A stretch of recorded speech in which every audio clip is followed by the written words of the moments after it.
저희 할아버지는 한국 전쟁 참전 용사셨습니다.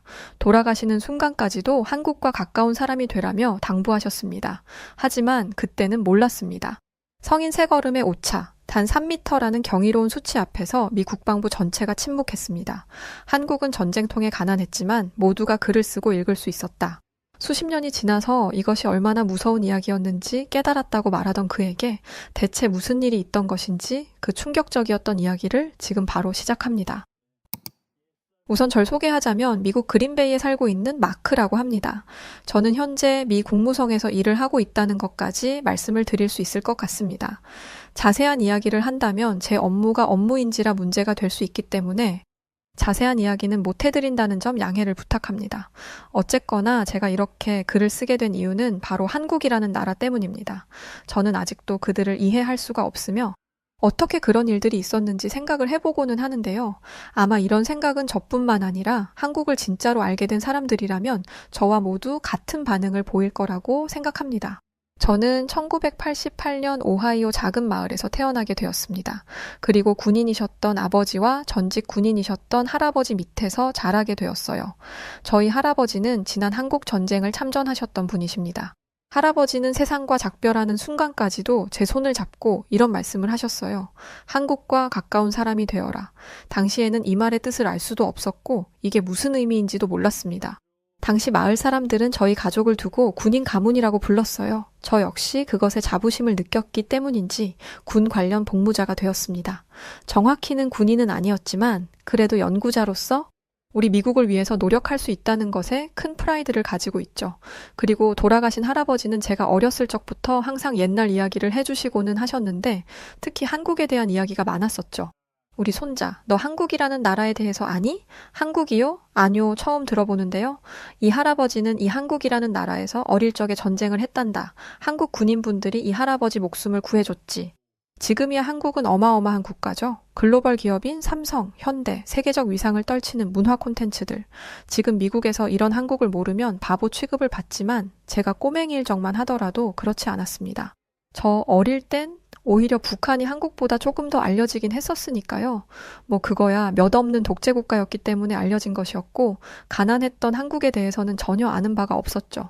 특히 제가 살던 시골에는 한국과 관련된 것은 눈을 씻고 찾아봐도 없었습니다. 그나마 한국이라는 나라가 있다는 것을 할아버지가 매일같이 말씀하셨기에 인지만 했을 정도죠. 한국은 정말 위대한 나라가 될 거다. 난 한국전쟁에 참여하면서 그들을 잘 알게 되었지. 그들은 정말로 놀라운 일들을 해낼 것이라는 확신이 들어. 할아버지가 제게 줄곧 하던 말씀이었고 돌아가시는 순간까지도 한국과 가까이 하라는 당부를 하셨어요. 아니 한국이 어떻길래 알지도 못하는 나라를 가지고 위대한 일을 할 수 있다고 말씀하시지? 저는 속으로 그렇게 생각을 할 수밖에 없었습니다. 할아버지, 저는 잘 모르겠어요. 한국이라는 나라가 할아버지 말씀대로라면 북한 아래에 붙어있는 국가라면서요? 북한이 한국보다 더 센 국가 아니에요? 그럼 언제든 침략당할 수 있는 거잖아요. 그렇지, 마크. 언제고 전쟁은 다시 일어날 수 있으니까. 하지만 그럴 일이 있다면 한국 전쟁 때처럼 한국인들은 또 한 번 그곳을 지켜낼 거다. 자유민주주의를 위해서 말이야. 그럼 뭐 해요? 지도 보니까 바로 위에 북한 있고 그 위에 중국 있고 한국 옆에 일본도 있고 다 한국보다 센 국가들인데 거기서 한국이 뭘 하겠어요? 땅도 되게 조그만 하던데요? 할아버지 말씀 듣고 생각해보니까 그래요. 저희 반에도 작은 애들은 늘 괴롭힘을 당해요. 근데 한국도 작잖아요? 게다가 지금 한국은 가난하다면서요. 돈이 없어서 총도 못 살 텐데 어떻게 나라를 지켜요? 할아버지는 제가 했던 이런 어리광 섞인 반항이 귀여웠던 모양입니다. 그저 제가 했던 말들을 모두 들어주시곤 온화한 미소를 지으시며 말씀하셨죠. 한국이라는 나라는 말이다. 과거에 아무것도 가진 것이 없던 시절에도 국민들이 나라를 지켜냈었단다. 수백 년 전에도 그랬지. 이 할아버지가 가장 존경하는 인물이 한국의 이순신이라는 장군이란다. 무척 유명하지. 이순신이요? 그래, 이순신 장군이라고 몇백 년 전 한국에 있었던 장군이란다. 지금으로 친다면 항공모함을 이끄는 장군 같은 거지. 와, 항공모함이라고요? 그러면 엄청 센 거잖아요? 하지만 옛날에는 모두 나무로 만든 배들이었단다. 그래서 항공모함 같은 건 없었어. 이순신 장군은 명량이라는 전투에서 고작 12척의 배를 가지고 있던 장군이었단다. 에이, 배가 12개밖에 없었으면 너무 조금 있는 거 아니에요? 저희 반에 조지라는 친구가 있는데 걔네 아빠가 부자라 보트를 2개나 가지고 있는데 허허허, 그렇구나. 보트를 2대나 가지고 계시고 정말 부자구나. 그런데 마크, 이순신 장군이 대단한 게 뭔 줄 아니? 12척의 배로 일본의 군함 330척을 물리쳤단다. 역사상 유례가 없는 일이지. 할아버지의 말이 전 거짓말이라고 생각했습니다. 생각해보세요. 어떻게 12척의 배로 300척이 넘는 배들을 해치울 수 있을까요? 30배잖아요. 거의 1대 30으로 싸워야 한다는 건데 말도 안 되는 일이라고 생각했죠. 물론 성인이 된 지금 그것이 역사적인 사실임을 알지만 솔직히 지금도 미스테리한 일이라고 생각합니다. 그만큼 놀라운 일이었고 어린 시절에 저는 충격과 동시에 할아버지가 엄청난 거짓말쟁이라고 여겼죠. 할아버지는 제가 고등학교를 졸업하게 될 무렵쯤 돌아가셨어요. 할아버지가 돌아가시고 난 뒤로 저는 더 이상 한국에 대한 그 어떤 이야기도 들을 수 없었습니다. 그렇게 제 머릿속에서 할아버지와 함께 한국이라는 나라 또한 지워져 갔어요. 어린 시절을 그렇게 보내고 저는 커서 국방부에 입사를 하게 되었습니다. 물론 전문적인 전투 관련은 아니었지만 나름 열심히 공학 박사 과정을 취득하게 되었고 국방부에 입사하여 다양한 무기들을 연구하는 인력으로 투입이 되게 되었죠. 그리고 잊혀졌던 한국에 대해 깊게 알게 되는 일들이 다가오기 시작했습니다. 당시 상부에서 어떤 것에 대해서 전략적 파악을 하고 보고서를 만들라고 지시가 내려왔는데 그게 한국과 관련된 것이었죠. 아마도 이 글을 읽는 분들은 상상도 못할 부분인데요. 바로 한국의 미사일이었습니다. 물론 한국이 휴전 중인 국가지만 단 한 번도 한국의 미사일에 대해서는 연구한 바가 없었던 저로서는 흥미가 돋았습니다. 사실상 한국은 무기적 제한을 가지고 있는 나라이기 때문이었죠. 한국은 지금까지 총 5번의 미국과 협상이 있었습니다. 2021년도에 한미 정상회담을 통해서 미사일 제한을 푸는 조치를 실행하게 되었죠. 한국에 걸려있던 미사일 사거리 지침이 42년 만에 폐지가 된 것이었어요. 그러니까 쉽게 말해 한국이 미사일 주권을 가지게 된 것이었는데요. 물론 한국인들 입장에서는 무기 주권을 회복했다고 볼 수 있었지만 저의 개인적인 판단으로는 한국이 실전 배치할 만한 미사일을 만드는 데까지는 상당히 많은 시간이 걸릴 것이다 라고 예측을 했습니다. 무기적 제한과 미사일 사거리 제한도 있었죠. 이제 막 그 지침이 폐지되고 주권을 가지게 되었다 한들 연료와 사거리, 탄두 중량, 용도, 발사 플랫폼 등 모든 부분에서 자체 개발을 해서 전략적 무기를 만들어야 했기에 당연히 오랜 시간이 걸릴 것이고 더군다나 그것도 미사일을 만든다? 정말 쉬운 이야기가 아니었죠. 대표적으로 북한만 보더라도 마찬가지입니다. 북한이 아무리 못 사는 곳이라고는 하지만 무기에는 많은 투자를 하고 있고 항상 우리 미국의 본토를 노리기 위한 탄도미사일을 개발하고 있는 곳이죠. 하지만 그럼에도 수십 년에 걸쳐서 그들은 아직도 미사일에 대해서 수많은 실패를 경험하고 있는 중이죠. 그토록 많은 돈과 시간을 쏟아부었음에도요. 그런 의미에서 한국이 경제 10대 대국의 수준이라고는 하나 이 노하우라는 것은 결코 단시간에 만들어지는 것이 아니었고 특히나 무기와 관련된 것은 더욱 그랬죠. 무기라는 것은 정말 복합적인 시스템이 필요합니다. 특히 미사일이라면 더욱 그런데요. 단순히 날아간다고 해서 모든 것이 해결되는 것이 아니라 타격의 정확성, 그리고 폭발력 등 모든 것들이 완벽하게 갖추어져야만 하죠. 당연히 제 소견으로는 수십 년이 걸려야 겨우 발사 시험을 할 수 있을까 말까 하지 않을까 생각했었어요. 하지만 그건 정말 잘못된 생각이었습니다. 정말 놀랄만한 일이 벌어졌거든요. 저뿐만이 아니었을 겁니다. 당시 한국이 깜짝 공개한 이 괴물 같은 무기는 전 세계 유수의 군사 전문가들을 모두 놀래켰습니다. 아니 이걸 정말 한국이 만들었다고? 한국이 그동안 우리 모르게 비밀리에 수십 년간 개발해왔던 거 아냐? 그렇지 않고서야 도대체 어떻게 이런 엄청난 게. 당시 전 세계 군을 놀라게 했던 건 바로 현무5였어요. 이 무시무시한 괴물을 처음 마주한 제 솔직한 심경이었습니다. 도대체 한국이 언제 이런 방사기술을 가지고 있던 거지? 이런 능력을 어떻게 가질 수가 있는 것이지? 일반 미사일도 아니라 벙커버스터라니. 이건 전 세계 최고 수준이잖아? 한국이 현무5를 개발하기로 한 것은 2010년이었다고 하죠. 당시 한국은 2번의 국지전이 있었습니다. 2010년 천안함 사건과 연평도 포격전이 일어난 이후에 한국은 강력한 미사일의 필요성을 느끼게 되었고 이 부분은 그때 미국 국방성에도 보고가 된 부분이었죠. 그래서 한국군에서는 북한의 공격 및 대응에 대한 다양한 아이디어가 나왔고 그 중에 하나가 바로 미국처럼 슈퍼벙커 버스터를 개발한다는 계획이 있었죠. 하지만 당연히 우리 미국이 그것을 허락할 리가 없었습니다. 한미 미사일 지침이 있었고 또 한국이 무장을 하기 시작한다면 동북아의 위기가 초래될 수도 있었기 때문입니다. 따라서 그 당시에 한미 미사일 지침으로 인해 한국은 미사일을 개발할 수 없었어요. 이것은 정말 명백한 사실이었습니다. 그러다 2017년이 되어 탄두 중량을 완전히 해제하게 된 한국은 2021년 한미 미사일 지침이 완전히 폐지되면서 현무5 개발을 본격화했다고 합니다. 그러니까 이 말은 현무5를 공개하기까지 고작 3년 남짓이 걸린 것이죠. 실제로 따지자면 이래저래 준비하고 실전에 내놓는 실험 등을 포함한다면 2년 만에 이런 엄청난 미사일을 만들어냈다고 볼 수 있습니다. 와, 정말 미쳤군. 도대체 한국이란 나라는? 저는 그때서야 과거에 수도 없이 들었던 할아버지의 말들이 떠올랐습니다. 마크, 한국인들은 뭘 하든 훌륭히 해낼 게다. 그들에게는 정말 놀라운 끈기와 신념이 있어. 그리고 무엇보다 똑똑하단다. 우리 미국인들은 지금도 문맹이 많은데 그들은 달랐어. 그 전쟁통에 가난한 자들도 모두 글을 알고 쓸 수 있었단다. 할아버지의 예측은 맞았습니다. 마치 한국인들은 미리 오래전부터 준비라도 하고 있는 것처럼 현무5라는 괴물을 세계 어디서도 할 수 없는 고작 이 3년 만에 내놓게 되었으니까요. 한국의 한 국방과학연구소 연구원은 이런 이야기를 했다고 하죠. 2016년 북한이 핵실험을 2번이나 했다. 그런데 우리는 북을 압도할 것이 아무것도 없었다. 그때도 미국이 비원 폭격기를 보내 시위 비행을 했는데 이게 우리 안보에 무슨 소용인지 개탄스러웠다. 토요일에 고민에 쌓여 혼자 연구소를 걷는데 불현듯 고위력 미사일 생각이 떠올랐다. 김정은 지하 벙커를 확실하게 파괴할 수 있으면 핵이나 마찬가지 아니냐는 생각이었다. 다음 날 담당 연구원들이 모였다. 이런 이야기를 했다고 합니다. 같은 공학자이자 연구원으로서 굉장히 감동적인 이야기였지만 솔직히 놀랐습니다. 저것을 그저 아이디어로 떠올리고 바로 실행할 수 있는 능력도 놀라웠지만 그것을 현실화시킨다는 것이 말이 안 되는 일이었죠. 사실 우리들은 뭔가를 시작할 때 참으로 많은 시간이 걸리고는 합니다. 검토와 준비 과정도 있지만 실질적으로 뭔가 없던 기술을 만들어낸다는 게 결코 만만한 일이 아니니까요. 그런 의미에서 한국이 그렇게 빠르게 단합하여 작업에 착수했다는 것만으로도 참 신기한 부분이 많습니다. 한국인들의 단합력에 대한 이야기야 할아버지로부터 많이 듣기는 했었지만 할아버지가 입에 달고 사셨던 한국이 이 정도 일거라고 생각하지 못했어요.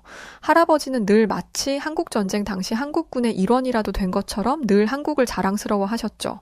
아마 참전용사로서 끔찍한 전쟁을 경험했지만 또 반대로 그만큼 어렵고 두려운 상황 속에서 희망을 보셨기 때문이 아닐까 그런 생각도 합니다. 마크, 하레비는 한국에서 나는 참 놀라운 경험들을 했단다. 처음 경험하는 전쟁이기도 했지만 또 처음 인간이 얼마나 위대할 수 있는가를 알게 되었지. 우리는 위대하고 가치를 지키기 위해서 싸웠단다. 그리고 한국은 그럴 만한 가치가 있는 곳이었지? 정말로 그랬어. 현무5는 솔직히 말해서 미국의 벙커버스터 미사일 능력을 상회하는 미사일 체계입니다. 인정하고 싶지는 않지만 우리 미국의 미사일보다도 훨씬 더 강력한 파괴력을 자랑하죠. 이 말은 즉 현존하는 전 세계 최대의 재래식 미사일을 보유한 국가는 한국이고 그 무기가 바로 현무5인 셈입니다. 탄두 중량만 9톤이고 총 중량 36톤입니다. 이미 기본적인 무게만으로도 엄청난 힘을 느낄 수 있죠. 2차 대전 당시 영국은 톰보이라는 12,000파운드, 그러니까 대략 5.4톤 폭탄을 개발한 바가 있었습니다. 사람들은 이것을 지진폭탄이라고 부르기도 했는데요. 톰보이가 터지는 날에는 사방에 지진이 몰아치는 것 같은 재앙이 일어났기 때문입니다. 그런데 한국의 미사일은 탄두 중량만 9톤에 육박한 거예요. 사실 한국 정부는 이미 과거에 현무포를 공개한 적이 있었습니다. 현무포는 탄두 중량 2톤 수준이었죠. 현무포를 마하 10으로 가속하면 500배인 1000톤 폭발력을 낸다고 말했지만 우리 측 정보에 의하면 그것은 사실상 불가능에 가까웠습니다. 변수가 워낙 많았으니까요. 하지만 탄두가 9톤이라면 이야기는 달라집니다. 통상적인 탄두 중량이 1톤이라는 것을 생각한다면 현무5는 실상 9개의 미사일이 발사되는 셈인 것이죠. 그러나 문제는 9개의 미사일이 발사되는 것보다 하나로 합쳐놓으면 엄청난 시너지가 발생하면서 그 위력이 폭발적으로 증가한다는 점입니다. 하나의 지점을 타격할 수 있기 때문이죠. 현재의 핵탄두와 비교해 볼 수도 있습니다.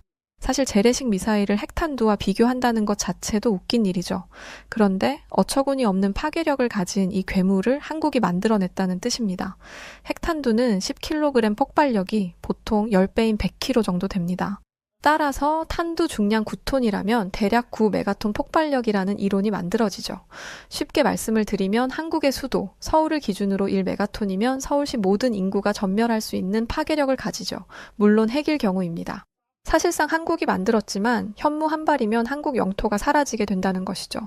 와, 젠장할. 파괴력 하나만큼은 어마어마하군. 하지만 제가 더 놀란 점은 파괴력만은 아니었습니다. 사실 미사일 같은 경우 파괴력을 끌어올리려면 얼마든지 끌어올릴 수가 있습니다. 하지만 가장 중요한 것은 타겟팅 능력입니다. 얼마나 목표를 정확하게 조준할 수 있는가인데요. 사실 다른 어떤 부분보다도 현무5가 벙커버스터로 만들어졌다는 점에서 저는 더욱 이목을 집중할 수밖에 없었습니다. 벙커버스터 같은 경우 다른 어떤 부분보다도 상당한 기술력이 집약되어야 하기 때문입니다. 예를 들어 우리 미국의 유도폭탄 중 하나로 GBU-28이 있습니다. 과거에 만들어진 대표적인 벙커버스터로 걸프 전쟁 때 지하에 있는 적국을 타겟팅하기 위해서 제작이 된 것입니다. 참고로 한국 역시 이 벙커버스터를 가지고 있는 상황인데요. 전략적 무기로서 2010년대부터 도입이 되어 있습니다. GBU-28은 공중에서 투하된 뒤 레이저 유도를 통해 목표물에 도달하는데요. 2톤의 탄두는 지상에서 바로 터지지 않고 이 30여 미터까지 뚫고 들어간 뒤 폭발하도록 설계되어 있습니다.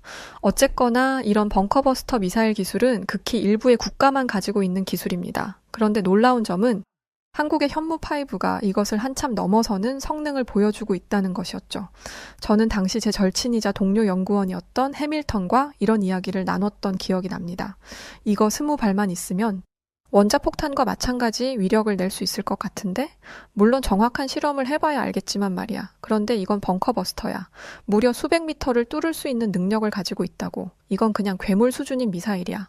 아, 맞아. 정말로 그래. 이런 걸 단 2년 만에 만들어냈다니?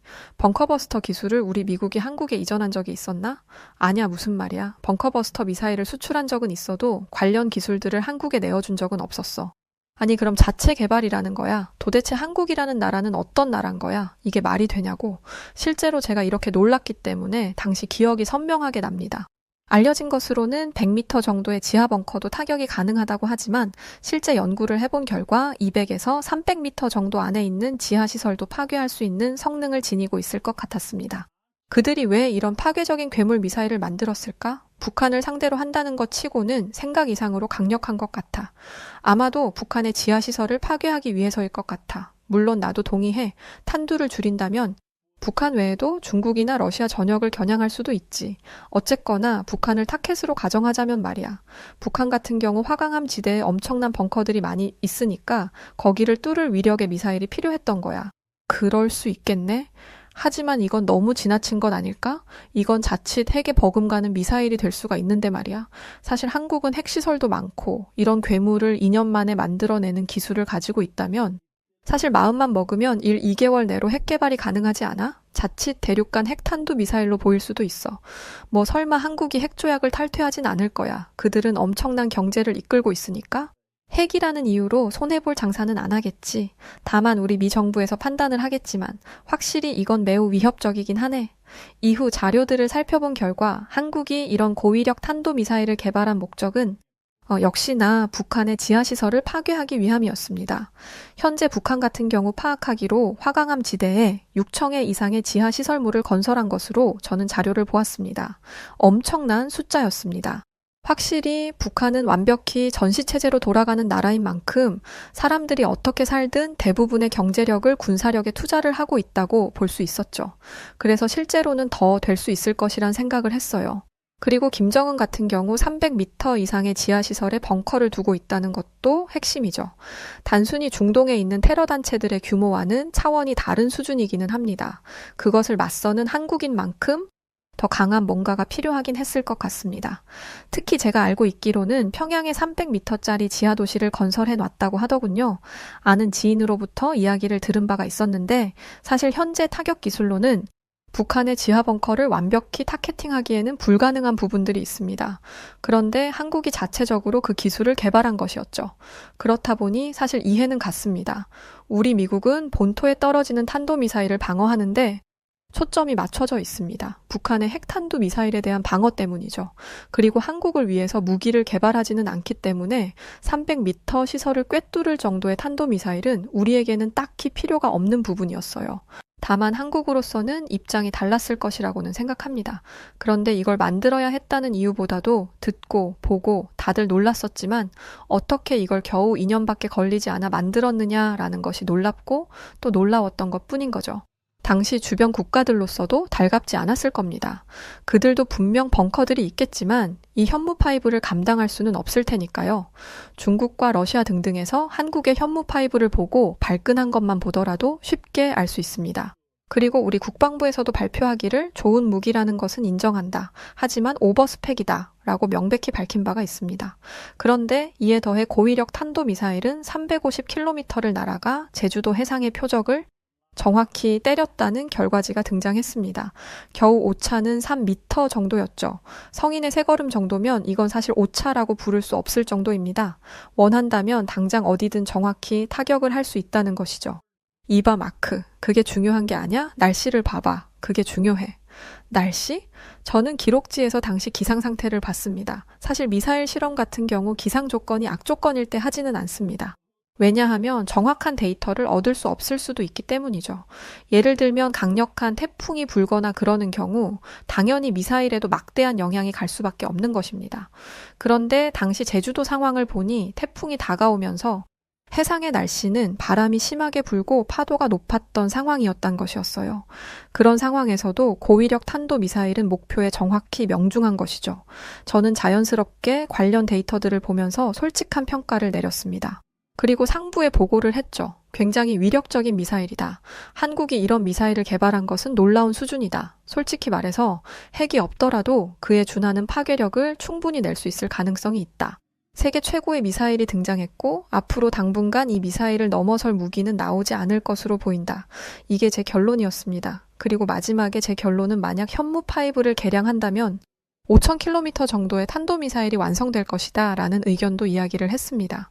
탄도 중량을 줄인다면 실험을 하지 않아서 알 수는 없겠지만 꽤나 정확도가 높은 대륙간 탄도미사일이 완성될 가능성이 충분히 있었어요. 9톤의 탄두로는 300km 사거리라고는 하더라도 고각도에서 마하십으로 목표물을 때릴 수 있는 능력이 있으니까요. 탄도의 중량을 줄인다면 충분히 몇천 킬로 정도는 우습게 날아갈 것입니다. 할아버지가 말했었던 한국의 저력, 저는 한국 노래, 드라마 등이 워낙 유행하고 있기 때문에 한국인들이 대단하다라는 생각은 했습니다. 그 작은 나라에서 정말 하루가 멀다 하고 유행하는 노래나 영화, 드라마들이 쏟아져 나와 우리 미국 시민들을 열광케 하고 있으니까요. 하지만 제가 경험한 것은 또 다른 이야기였습니다. 한국의 군사력에 대해서 다시 한번 실감할 수 있는 부분이었죠. 이후에 저는 아주 운이 좋게도 한국의 국방과학연구소에 있는 사람과 교류를 할 기회가 있었습니다. 연구회 자리이기도 했고 또 우방국 간의 교류를 하는 자리이기도 했습니다. 그 자리에서 저는 정말 궁금한 부분들을 물어볼 수밖에 없었죠. 현무5에 대해서 스펙을 봤었습니다. 솔직히 놀랍군요. 그 짧은 시간 안에 그런 성과를 내는 것이 가능합니까? 솔직히 이전부터 비밀리에 뭔가라도 있지 않겠냐는 의문이 들었기 때문에 떠본 질문이었죠. 아닙니다. 연구원들이 밤새 고생을 많이 했죠. 자신을 기미라 밝힌 한국 연구원은 굉장히 담담하게 말했습니다. 그 정도면 정말 대단한 미사일입니다. 솔직히 미국도 그 정도의 파괴력이 있는 벙커버스터는 없습니다. 네, 미국이야 언제든 개발하려고 하면 만들지 않습니까? 저희는 미국만큼 국방비를 쓸 수가 없습니다. 애초에 있지도 않고요. 늘 제한적인 자원에서 올바른 선택을 해야만 합니다. 실패 한 번이 타격이 크기 때문에 우리는 언제나 최선의 성과를 내야 합니다. 그의 말에 저는 머리를 한 대 맞은 느낌이었습니다. 사실 미국의 국방비는 전 세계 국방이 절반을 차지해요. 즉 세계 군사력 반이 미국이라는 뜻입니다. 그렇기 때문에 수많은 무기들을 연구하고 추진할 수 있죠. 저 역시도 말씀드릴 수는 없지만 정말 새로운 무기들을 많이 보았고 또 평가를 하고는 했었습니다. 그런데 한국은 현실상 그렇지가 못했죠.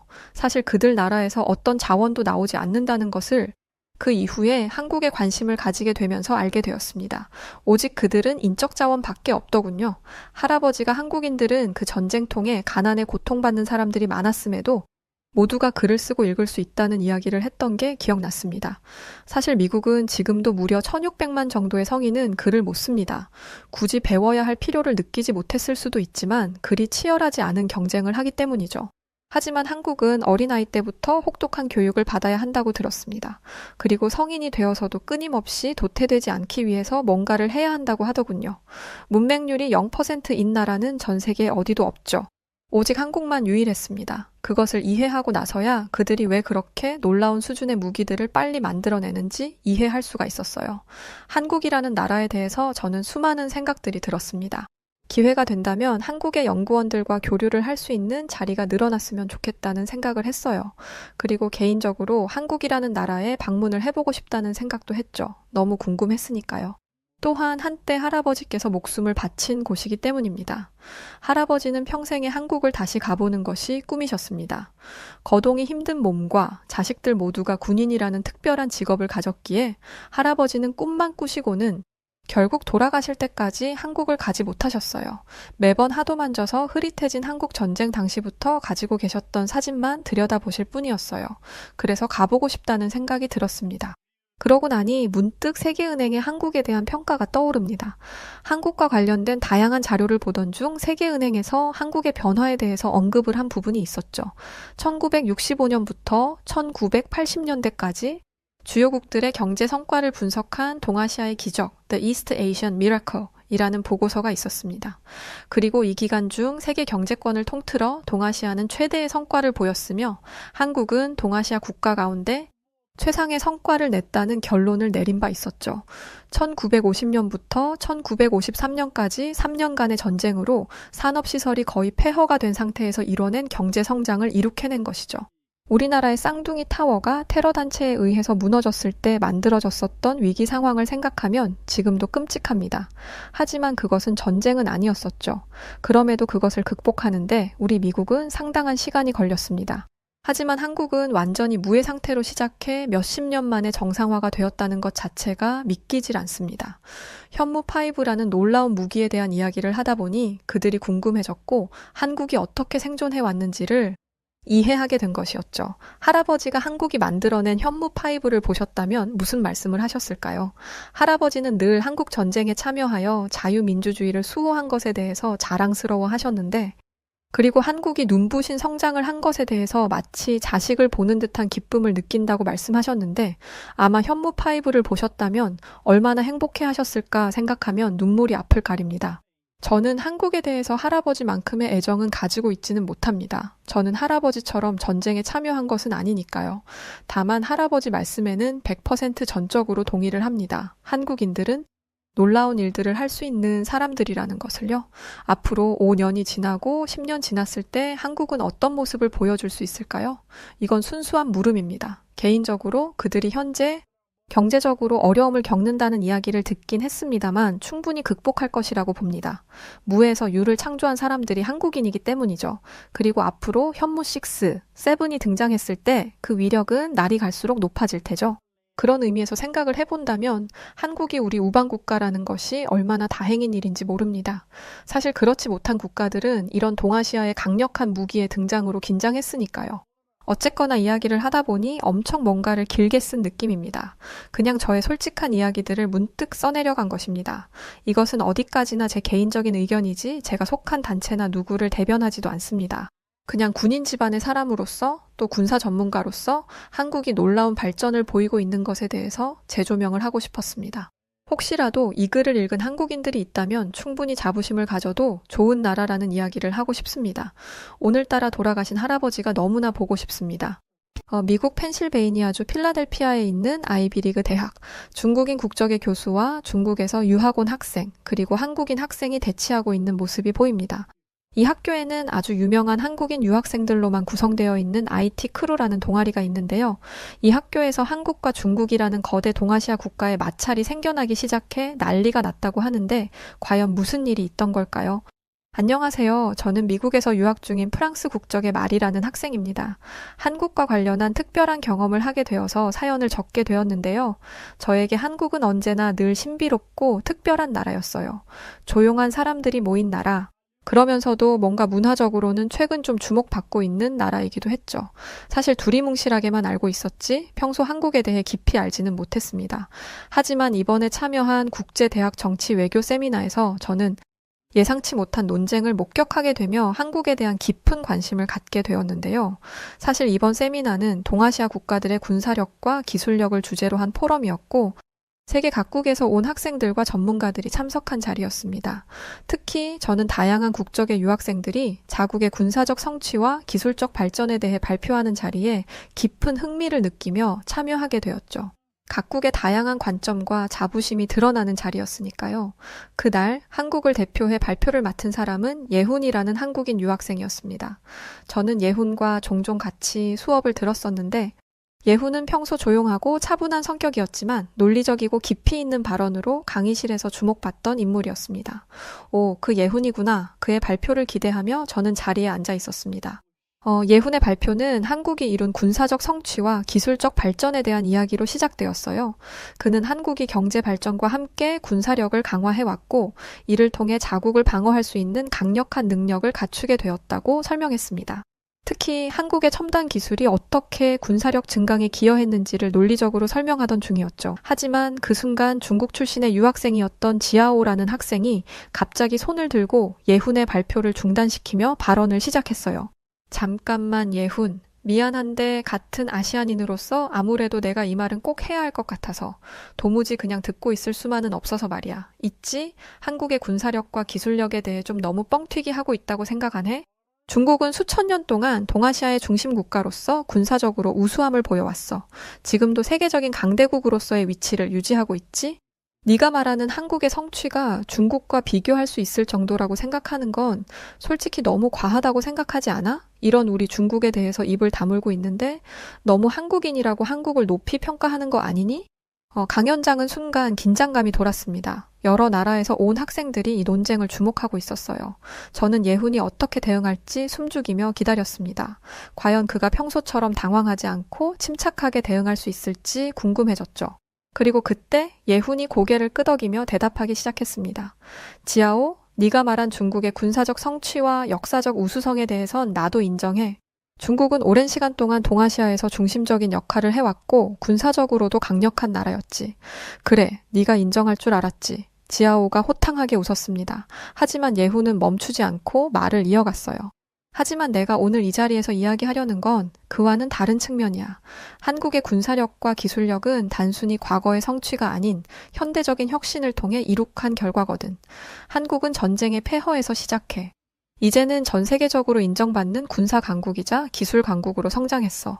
특히 한국의 첨단 기술이 군사력 증강에 미친 영향은 누구도 부정할 수 없을 거야. 중국이 오랜 역사 속에서 군사적으로 강력한 나라였다는 점을 부정하지는 않아. 하지만 현대 전쟁의 양상은 과거와는 많이 다르다는 게 문제지. 중국인이 몇 억이랬더라? 상관없어. 왜냐면 이제는 물리적인 병력의 크기만으로는 전쟁에서 이길 수 없으니까. 기술력. 이젠 기술력으로 보여주는 게 중요하다고. 지아오는 쉼없이 쏟아져 나오는 예훈의 반박에 점점 흥분하는 듯 싶더니 중국인이 몇 억이랬더라? 하는 말이 나오던 시점부터는 눈이 휘둥그레져서는 허하는 소리를 내며 예훈을 쳐다보았습니다. 누가 봐도 지아오가 화가 난 것처럼 보였죠. 그때 세미나의 사회자가 두 사람을 말리며 말했습니다. 네, 잘 알겠습니다. 죄송하지만 이번 세미나는 나라별 우위를 비교하는 자리가 아니라 각 나라에 대해 소개하고 알아가기 위한 취지로 마련된 자리인데요. 두 분께서는 이만 과열을 멈추시고 각자의 자리에서 세미나를 이어가 주시기 바랍니다. 사회자의 말에 지아오는 아직 한참이나 할 말이 남았다는 듯 흥하는 소리를 내며 자리에 앉았습니다. 제가 보기엔 말문이 막힌 것처럼 보였지만 말이에요. 이후 예훈은 다시 순조롭게 자신의 강의를 이어갔고 그렇게 세미나는 마무리되었습니다. 그 일이 있은 후로부터 한 달 뒤 저는 문득 다른 수업에 들어가려다 망연자실한 얼굴로 강의실에서 나오는 예훈을 마주하게 되었어요. 평소와는 다르게 매우 실망한 얼굴이었기에 도대체 무슨 일인지 그에게 물어볼 수밖에 없었죠. 저는 그에게 다가가 이전에 세미나 때와 강의할 때 몇 번 마주했던 말이라고 인사하며 그에게 무슨 일이 있는지 물었습니다. 그는 애써 반갑게 웃어 보이며 말했습니다. 안녕 마리. 사실은 그의 이야기를 들은 저는 충격에 빠지고 말았습니다. 교수님께서 그에게 그의 과제가 표절된 자료이므로 낙제 점수를 줄 수밖에 없다고 하셨다는 것이었어요. 그 똑부러지는 예훈이 표절이라니? 믿을 수 없다는 생각에 저는 그에게 자세한 내막을 물었죠. 사실 별다른 내막조차 없었습니다. 최근 저희에게는 학기를 마무리하는 큰 과제가 내려져 왔었고 예훈은 언제나처럼 밤을 새워가며 그 과제를 준비했다고 합니다. 마지막 도표 하나까지 틀림없도록 꼼꼼하게 확인해서 이제 제출만을 남겨두었다고 했죠. 그런데 그때 교수님께서 과제를 일괄적으로 올려놓으라고 말한 비밀 게시판에서 갑자기 예훈이 준비하고 있던 자료와 거의 똑같은 이름의 과제가 업로드 되었다는 거예요.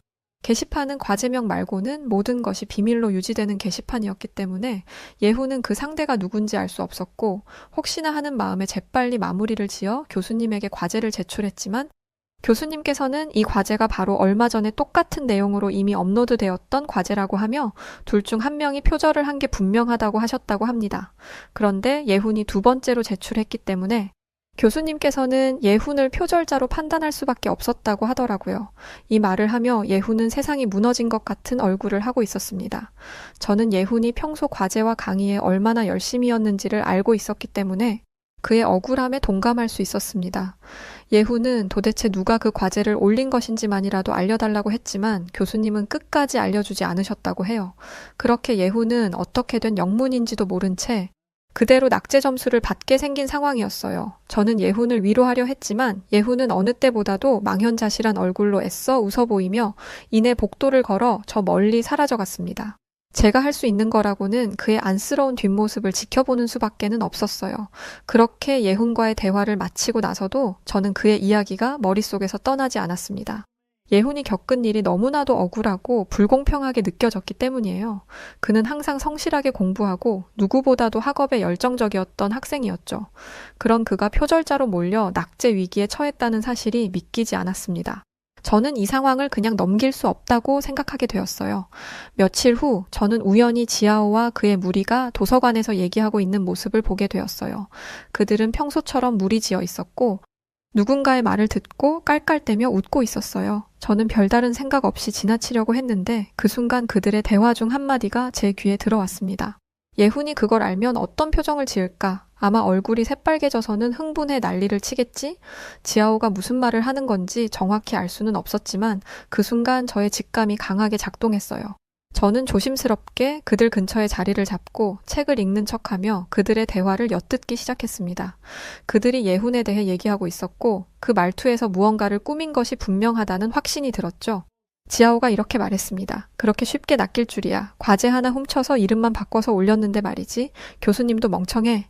그의 말에 친구들이 웃음을 터뜨리며 동조했습니다. 그러니까 예훈도 마찬가지야. 어쩜 그렇게 허술하대니? 그러니까 한국이라는 나라가 과거부터 지금까지 패정국으로만 남아있는 거야. 저는 이 말을 듣고 큰 충격을 받았습니다. 지아오와 그의 친구들이 예훈의 과제를 훔쳐 먼저 제출했다는 사실을 알게 된 것이었죠. 그 순간 세미나에서의 장면이 떠올랐어요. 아마도 예훈이 세미나에서 지아오를 포함한 중국인을 굴욕적으로 만들었다고 생각하고 그에 대한 복수를 한 것 같았어요. 저는 당장이라도 그들에게 다가가 따지고 싶었지만 그 순간은 우선 참기로 했습니다. 이 문제를 어떻게 해결해야 할지 더 생각해봐야 했기 때문이죠. 도서관을 나서면서 저는 한국인 친구 예훈을 도와야겠다는 결심을 굳혔어요. 예훈에게 이 사실을 알려주고 그의 무고함을 입증할 방법을 함께 찾아야겠다고 생각했어요. 왜냐하면 아무리 억울하더라도 증거가 없으면 교수님을 설득하기 어려울 거라고 느꼈죠. 다음 날 저는 예훈을 찾아가 도서관에서 들은 이야기를 전했습니다. 예훈은 제 말을 듣고 처음에 믿기지 않는다는 표정을 지었지만 곧이어 분노와 좌절감이 섞인 얼굴로 변했어요. 그는 깊은 한숨을 내쉬며 중국인들을 나는 싫어하지만 그래도 지아오가 그런 짓까지 했을 줄은 몰랐다고 했죠. 저는 예훈과 단서를 찾아야 했어요. 우리는 함께 교수님을 찾아가기로 했습니다. 지아오와 그의 친구들이 계획적으로 예훈의 과제를 훔쳐 제출했다는 사실을 알리고 과제 제출 기록이나 다른 방법으로 그들의 행위를 밝힌다면 분명 이 상황을 반전시킬 수 있을 거라고 생각했어요. 하지만 정말 뜻밖의 상황이 펼쳐지는 터에 저와 예훈은 당황했습니다. 우리는 교수님의 사무실에 도착하자 예훈은 침착하게 지금까지 일어난 상황을 설명했어요. 교수님, 일전에 말씀드린 그 과제는 분명히 제가 작성한 과제입니다. 누군가 제 작업물을 훔친 것이 확실하고 저는 그게 중국인 지아오라고 확신해요. 일전에 제가 세미나에서 그를 무안 준 것에 대해 복수를 하려고 했던 것 같습니다. 제가 그 진실을 밝힐 수 있도록 게시판 접근 권한을 허락해 주십시오. 하지만 교수님은 제 친구 예훈의 말을 듣고 심각한 표정을 지으시더니 갑자기 화를 내기 시작했습니다. 예훈아, 네가 무슨 말을 하는지 모르겠구나. 지금 너는 낙제를 피하기 위해 어떻게든 다른 학생을 모함하려고 하고 있어. 그런 태도는 용납할 수 없단다. 더군다나 증거도 없이 다른 학생들을 비난하려 들다니? 네가 이렇게 비겁한 아이인 줄 몰랐다. 예훈은 당황했지만 애써 침착하게 다시 설명하려 했습니다.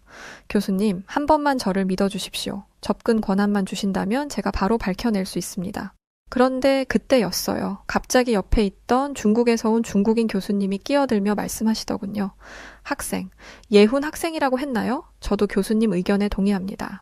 예훈 학생, 이런 상황에서 다른 학생들을 비난하는 것은 매우 부적절한 행동이에요. 중국인 친구가 학생 과제물을 훔쳤다고요? 학생의 교수님께서 공정한 판단을 내리실 수 있게 물러서세요, 학생. 예훈은 그 말을 듣고 더욱 절망감에 빠졌습니다. 아무리 노력해도 교수님들께서는 자신을 믿어주지 않을 것 같이 보였기 때문이었죠. 단호한 교수님들의 말에 예훈은 더 이상 교수님들과 논쟁할 힘이 없는 것처럼 보였습니다. 결국 예훈이는 고개를 떨구며 저와 함께 교수실을 나왔어요. 저는 예훈이가 모든 것을 포기한 것 같아 가슴이 아팠습니다. 도움을 주고 싶었지만 아무 도움도 주지 못해서 미안한 마음도 들었죠. 그런데 며칠 후 저는 흥미로운 장면을 목격하게 되었어요. 바로 예훈이 다른 한국인 학생들과 어울려선 진지하게 무언가 대화를 나누고 있는 장면이었는데요. 그들은 대학에서 유명한 한국인 IT 크루였습니다. 한국인 IT 크루, 다양한 국적의 유학생들이 즐비한 저희 대학에는 여러 동아리 모임과 과가 있어요. 하지만 이 한국인 유학생들이 모여있는 IT 크루는 기함을 할 정도로 전문 지식 수준이 높아서 상당히 유명한 모임이었죠. 저는 예훈이 IT 쪽으로 전공이라도 바꾸려고 하는 것인지 궁금해졌습니다. 그때 지나가던 저를 발견한 예훈이 반가워하며 저를 불렀어요. 마리, 제가 예훈이에게 다가가자 예훈이는 환하게 웃으며 이런 말을 하더군요. 지금 IT 크루 친구들과 같이 교수님께 찾아가 진실을 밝힐 준비를 하고 있다고 말했죠. 이미 지하오의 컴퓨터를 해킹해 로그 기록도 모두 찾아두었으니 게시판에 올라와 있는 그 자료가 지하오가 업로드한 자료라는 것만 교수님께 확인하면 된다고 했습니다. 세상에. 그는 포기하지 않고 있던 것이었어요. 그의 뒤에 서 있던 한국인 IT 크루 멤버들은 마치 어벤져스처럼 웅장해 보이기까지 했습니다. 그들은 예훈의 컴퓨터에 지하오가 해킹을 한 흔적을 트래킹해 역으로 지하오의 컴퓨터를 해킹했다고 했어요. 정말 대단한 일이었죠. 학교에서 유명하기로 소문난 한국 IT 크루지만 이 정도 컴퓨터 활용 능력이 있을 줄은 몰랐습니다. 하지만 예훈이에게 예상치 못했던 일이 벌어지면서 상황이 이상하게 꼬이기 시작했죠. 바로 이 과제를 담당하던 교수님께서 교통사고로 병원에 입원을 하시게 된 것이었는데요. 그래서 과제 채점의 마무리를 교수님 옆에서 동조하고 있었던 그 중국인 교수님이 맡게 되었다고 했습니다. 하필이면 그 교수님이라니 아무래도 그 중국인 교수님은 뭔가를 알고 계신 눈치였던 것 같았어요. 왠지 지하오에 대해 얘기해도 어떻게든 중국 유학생 지하오를 보호하려 들 것이란 확신이 들었죠. 실제로 저희는 강의 시간에 그 중국인 교수님이 지하오와 친밀하게 붙어 대화를 나누며 심지어는 대놓고 예훈에게 면박을 주는 등의 행동을 하는 것을 목격할 수 있었습니다. 더 의기양양해진 지하오는 어느 날 예훈에게 다가오더니 웃으며 말했습니다. 예훈이 너 소식 들었어. 남의 과제를 베끼려고 했었다며. 그래, 그게 너희 민족이 늘 하는 일이니까 어쩔 수 없지. 한복도 중국 거 베낀 거고 김치도 중국 거 베낀 거고 이번에도 그렇게 베끼더니 결국 이렇게 낙제를 받고야 마는구나. 참 너도 안타깝다. 하필 왜 한국 같은 곳에서 태어났니? 차라리 중국인으로 태어나지. 지하오는 중국인 유학생 무리들과 함께 웃음을 터뜨렸습니다. 그 말을 들은 저는 한국인은 아니었지만 예훈만큼이나 화가 나 지하오에게 소리치고 싶었어요. 그런데 예훈이 저를 막더군요. 상대하지 말라며 말이죠. 이후 저는 한동안 학교에서 예훈을 보지 못했습니다. 예훈에게 아직 과제 제출 마감일이 조금 남았으니 마지막까지 포기하지 말고 뭐라도 제출하라고 말했지만 예훈은 그럴 필요가 없다는 말만 반복하곤 했었어요. 문득 찾아갔던 기숙사 방에선 예훈이 짐을 싸는 모습을 보기도 했습니다.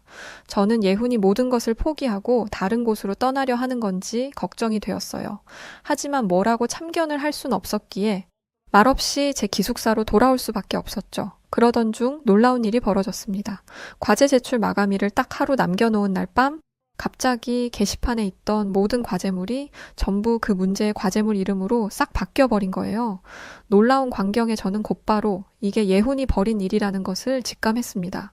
이제 상황이 어떻게 될지 흥미진진하려던 참이었죠. 다음 날 중국인 교수는 당황한 얼굴로 저와 예훈을 호출해 말했습니다. 예훈 학생, 당장 이게 어떻게 된 일인지 설명해. 이건 분명히 네가 한 짓이 틀림없어. 네가 복수하려고 이러는 거잖아? 중국인 교수님은 격앙된 목소리로 물었습니다. 그러나 예훈은 차분하게 대답했죠. 교수님, 저는 아무것도 하지 않았습니다. 왜 저를 의심하시는 거죠? 참 억울하네요. 중국인 교수님은 분노하며 본때를 보여주겠다고 말했고 학교 전산팀을 불러 게시판을 고치라 지시했습니다. 하지만 전산팀을 본 저는 놀라서 당황하고 있었어요.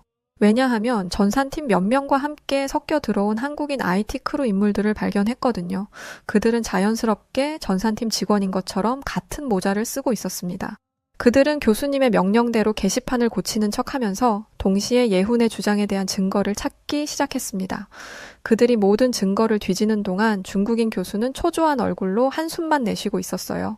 예훈과 눈이 마주친 저는 어깨를 으쓱이며 상황을 지켜보고 있었죠. 예훈은 제게 조용히 문자 메시지를 보냈습니다.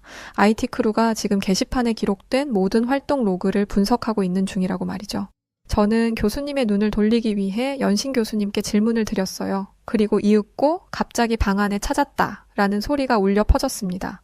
이렇게 결국 진실이 밝혀질 시간이 왔던 것이죠. 한국 IT 크루들은 지아오가 예훈의 과제를 훔쳐 먼저 제출한 기록을 발견하고야 만 것이었어요. IT 크루는 데이터 패킷 추적을 통해 지아오의 컴퓨터에서 예훈의 과제 파일이 복사된 시점과 그 파일이 교수님께 제출된 시점이 일치한다는 증거를 확보해 제시했습니다. 그리고 지아오가 예훈의 컴퓨터뿐 아니라 불법적인 방법으로 예훈의 USB까지 복제해냈다는 사실을 밝혀냈어요. 모든 증거를 확보한 IT 크루는 교수님을 부르더니 말하기 시작했어요.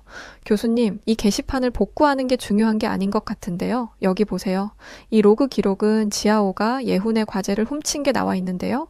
상황이 이렇게 되자 중국인 교수님은 창백해진 얼굴로 모두를 둘러보았습니다. 그리고는 잠시 고민하는 것 같았어요. 그러더니 이내 지아오를 부르더니 모두를 향해 큰 소리로 말했습니다. 좋아, 이렇게 하자. 난 임시로 부임한 교수라 누가 진짜고 누가 가짜인지 명확하게 단언할 수 없어. 모두가 모여있는 학급 토론회에서 너희들이 학생들에게 높은 평가를 받도록 해라. 그걸로 너희 학점을 결정할 테니. 사실 저는 한국인도 중국인도 아닌 입장에서 좀 잘못되었다고 생각했어요. 사실이 명확하게 지아오가 예훈의 과제를 훔친 것이 명백했는데 결국 같은 중국인이라고 지아오에게 기회를 준 것과 다름없는 것이니까요. 결국 며칠 뒤 두 사람의 토론회 장이 열리는 날이 다가왔습니다. 이미 소문이 날 대로 나 있었기 때문에 우리 과의 학생들은 두 사람의 경쟁 토론을 보기 위해 구름같이 모여든 상태였어요. 한국과 중국의 맞짱 토론이었으니 굉장히 사실 흥미롭다는 생각도 들었습니다. 하지만 중국인 교수의 주관으로 진행된 터라 솔직히 말하면 예훈이의 승산이 없다는 생각이 들었던 것도 사실이었죠. 모두의 앞에서 괜시리 예훈만 한 번 더 망신을 당하는 꼴이 될까봐 걱정이 많이 되었습니다. 잠시 후 두 사람의 앞에 선 교수님이 고개를 끄덕이더니 칠판의 주제를 휘갈겨 썼습니다. 21세기 동아시아의 국제 질서와 각 국가의 역할, 그 주제를 보고 모두의 입에서 헉 하는 소리가 흘러나왔습니다. 첫 번째 주제부터 너무 어려운 느낌이 들었거든요. 국제 질서와 역할이라니 저는 만약 나라면 뭐라고 대답해야 할지 눈앞이 캄캄해질 정도로 어렵게 느껴진 주제였어요. 그때 지아오가 먼저 위풍당당한 목소리로 자신의 의견을 발표하기 시작했습니다. 21세기 동아시아의 국제 질서에서 중국은 명백히 중심적인 역할을 하고 있습니다. 중국은 세계에서 두 번째로 큰 경제 대국으로서 동아시아 지역에서 강력한 경제적 리더십을 가지고 있어요. 일대 일로와 같은 대규모 인프라 프로젝트를 통해 유럽까지 연결하는 경제적 허브로서의 역할도 하고 있죠. 그러자 이 말을 들은 한국인 유학생 예훈이 대답했습니다. 물리적 전쟁이 이루어지던 시대와 지금은 다릅니다. 한국은 경제적으로 비약적인 발전을 이룩했고 그 과정에서 민주주의와 인권 그리고 첨단 기술의 발전을 통해 새로운 국제 질서를 만들어가고 있어요. 특히 한국은 IT와 첨단 기술을 통해 세계적인 영향력을 발휘하고 있습니다. 이는 현대 전쟁과 외교에서 매우 중요한 요소예요. 이 말이 끝나자마자 중국인 교수님이 예훈이에게 묻더군요. 잠깐 예훈 학생, 한국 측 입장은 한국이 뛰어나긴 하지만 중국이 동아시아의 국제 질서를 이끌어가고 있다는 것에 대해서는 동의한다는 말인가요? 그러자 예훈이 대답했습니다. 국제 질서를 이끌어가는 것이 전쟁에서의 물리력과는 상관이 없다는 말을 하고 있는 것입니다. 국제 질서는 국가 간의 상호작용, 규범, 제도, 경제적, 군사적 힘 등 여러 요소들로 이루어지죠. 그런 상황에서 단순히 자본과 인구수가 많다 하여 중국이 리더가 될 수는 없다는 말씀을 드리는 것입니다. 21세기는 첨단 산업의 시대입니다. 한국은 동아시아에서 경제적 경쟁력을 강화하기 위해 기술 혁신을 핵심 전략으로 삼고 있어요. 반도체, 자동차, IT, 통신, 바이오 등 첨단 산업 분야에서 세계적인 리더로 한국이 자리매김하고 있다는 사실은 아무도 반박할 수 없을 것입니다. 학교 비밀 게시판 시스템 또한 누가 고쳐줬던가요? 그러므로 단순히 물리적 군사력이 아닌 전반적인 국제 질서의 주도권은 현재 중국보단 한국에 더 가까울 것이라 말해도 어려움이 없을 것입니다. 하지만 지하오는 예훈이의 말을 끊고 말을 이어갔어요. 한국은 타국가들을 베끼기나 하는 국가 아닌가요? 반도체, 자동차, IT, 통신, 바이오? 이게 무슨 말인가요? 중국은 한국보다 훨씬 더 모든 분야에서 우위에 있어요. 예훈이 너는 현실을 받아들일 줄 모르는구나. 중국은 세계에서 가장 빠르게 성장하는 경제 대국 중에 하나야. 중앙 집권 체제로 중국은 모든 국민이 하나로 뭉쳐 있다고. 이 힘은 세계로부터 인정받고 있어. 예훈이는 지하오의 말에 차분하게 답을 했어요. 정치적 안정이 경제 성장의 기반이 된다는 점은 동의해. 매우 중요하지. 하지만 중요한 건 정치적 안정이 어떻게 이루어지는가에 있다고 생각해. 한국의 경우 중앙 집권이 아닌 민주주의를 통해 정치적 안정을 유지하고 있어. 국민의 참여와 투명한 절차를 통해 이루어지기 때문에 이것이야말로 진정한 안정이라고 할 수 있지. 말이 중앙 집권이지. 국민들을 정부가 규제하고 억압하고 감시하는 체제가 아니니? 요즘 21세기에 그게 정말 올바른 행태의 국가라고 보는 거니? 예훈의 말에 지하오의 얼굴이 꿈틀대더군요. 뿐만 아니라 중국인 교수님마저도 불쾌하다는 표정을 짓고 있었어요. 아무래도 직접적인 중국 체제 비난에 대한 분노인 것 같았습니다. 지하오가 책상을 콱 내리치며 말했습니다. 현실을 직시해. 중국은 중앙 집권 체제를 통해 정치적 안정을 유지하고 그 결과로 경제 성장을 이뤄냈어. 그 결과는 명확하지 않나? 이게 다 강력한 리더십과 일관된 정책 덕분이라고. 민주주의는 불필요한 갈등과 혼란을 초래할 뿐이야. 모든 사람이 같은 방향을 바라보지 않으면 그 결과는 혼란과 침체로 이어질 뿐이라고. 그러자 예훈은 재빨리 다른 반론을 하려는 듯 입을 열었습니다. 하지만 그때 교수가 그의 말을 막으며 큰 소리로 말했습니다. 예훈, 자네는 토론에 임할 준비가 안 되어 있는 것 같군. 상대방의 국가에 대한 원색적인 비난은 매우 비겁한 지실세. 그러자 예훈이 고개를 갸웃대며 대답했습니다. 저는 지하오의 논리에 직접적으로 반박했을 뿐입니다. 지금 지하오도 제게 반박하고 있잖아요. 교수는 한숨을 푹 내쉬더니 말했습니다. 도저히 안 되겠군. 더 들을 필요가 없는 일이야. 난 결과를 결정했네. 예훈 학생. 자네는 낙제야. 자네는 토론에 진지하게 임하지 않았다고. 그리곤 그때 갑자기 다른 학생이 벌떡 일어나며 말했습니다. 교수님, 이건 불공평합니다. 우리는 모두 이 토론을 지켜봤고 예훈이 성실하게 준비했고 논리적으로 토론에 임했다는 것을 알고 있습니다. 그런데 어떻게 이런 결정을 내리실 수 있습니까? 이어 다른 모든 학생들이 자리에서 일어나 중국인 교수님을 향해 소리쳤어요. 이 토론은 편파적이다. 잘못되었다. 세계 각국에서 왔던 학생들 전체가 한국인 예훈이의 편에 서서 소리 높여주고 있었어요. 그리고 뒤에 병원에서 남 모르게 퇴원했던 담임 교수님께서 이 토론회를 지켜보고 계셨더라고요. 중국인 교수는 학교에서 나가게 되었고 중국 유학생 지하오도 예훈이의 과제물을 훔쳐 자신의 것이라고 거짓했던 것들이 모두 들통나면서 징계를 받아 현재는 학교에 나오지 못하고 있는 상태입니다. 저는 이런 상황들을 지켜보면서 이렇게 많은 나라에서 왔던 유학생들의 생각 속에 확실히 중국보다는 한국이 더 선진화된 국가라고 생각하고 있고 한국이 더 경제적으로 풍요로운 국가라고 인식하고 있음을 느낄 수 있었어요. 그래서 이렇게 중국 유학생들이 매 수업 때마다 한국을 들먹이며 무시하려 들고 깎아내리려고 드는 건지도 모른다는 생각도 하게 되었죠. 이날 이후 예훈이와 저는 매우 가까운 친구 사이가 되었습니다.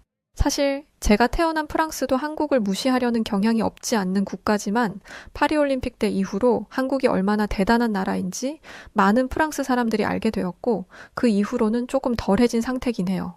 그만큼 한국이라는 나라의 영향력이 세계인들에게 그 힘을 보여주고 있구나라는 걸 학교에서조차 경험하게 되어서 이렇게 사연을 보내봤습니다. 영상 잘 만들어서 올려주세요. 고맙습니다.